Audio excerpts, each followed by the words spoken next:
So we're rattling through it. Today is the fourth swing key, the penultimate Christmas swing key for this season. I'll be back in just a moment to tell you what it is.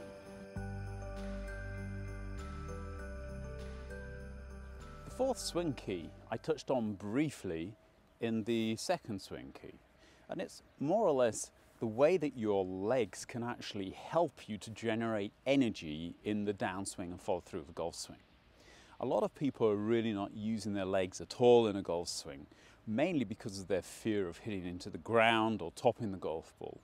But if you use your legs correctly, you can generate a lot of extra energy and a lot of extra club head speed when you're moving. The trick here is basically to understand that when you're swinging through the golf ball, your feet should be pressing firmly into the ground at a tangent to the ground. It's what we call shear forces that you should be using here. The idea is at the top of the golf swing, we're going to go into this slight dip. By going into this dip, the deeper you dip, the further you can hit the golf ball. Why is that? Well, it's quite simple. If I want to jump high, then I want to be going low to jump high. If I hardly have any jump, any spring in my legs, then how am I going to generate energy? And if you think about every other sporting movement you've made, if you were going to throw a shot or a discus, if you were going to bowl a ball or even kick a football, you're going to have this kind of interaction with the ground, because that's a totally natural way of generating energy and generating power. The golfer, however, has been talked out of this. We're told to keep everything still. Don't move up, don't move down, don't move right, and don't move left. And I believe that although an excessive movement up and down, right and left can be very detrimental to your golf swing, most certainly a slight kind of pumping movement during a golf swing can generate power you didn't know you had.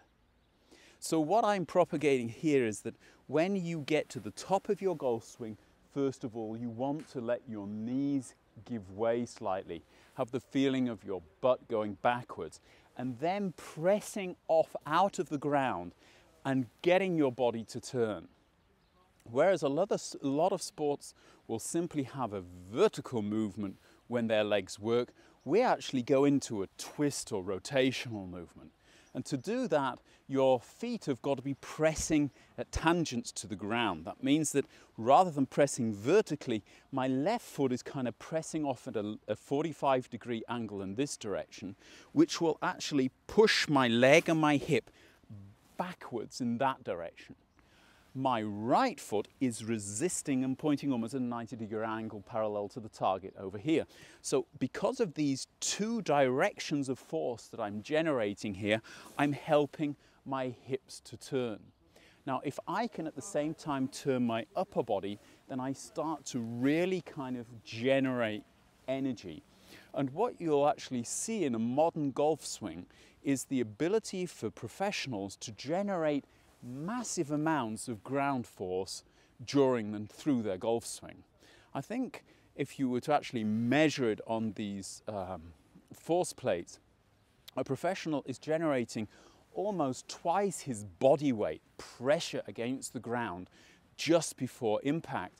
And with a driver shortly after impact, there's as good as no pressure whatsoever. So that means he's pressed into the ground and then come out of the ground. The only way to do that is to do, again, the move from the swing key number 2, and I'll put a link up here for people who missed that one. If you allow your body to fall here, then your legs will intuitively have to provide not only enough energy to stop the fall, that is basically pressing away with 1G or your body weight, but they're going to have to produce far more to get you to turn and actually move away from the ground. Don't forget, at the same time, your arms and your club are swinging down into the ground, so your legs have got to be capable of resisting that force. So you've got this kind of massive pressure that you're building up in your feet through impact. Now, a lot of people have this feeling that if they do that, then they're going to go up in the air and top the golf ball.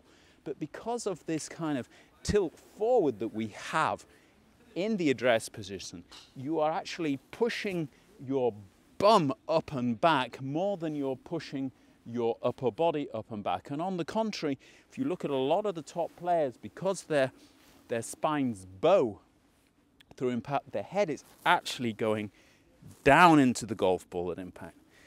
So in order to generate more power in 2019, I want you to use your legs. And that means getting as deep as you can at the beginning of the downswing and getting out and around through the golf ball, and trying to get away from this fear that you're going to hit the ball fat or top it, because if you time it correctly, you're going to hit the golf ball further than you ever have done before.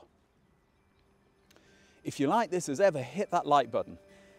Subscribe, don't forget the last video, watch as many videos as you can, because the more money we generate this month, the more money we can give to children in need. This is a great UK charity for children that looks after kids all over the world.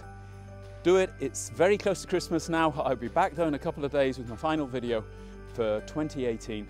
Look forward to seeing you all then. Bye-bye for now.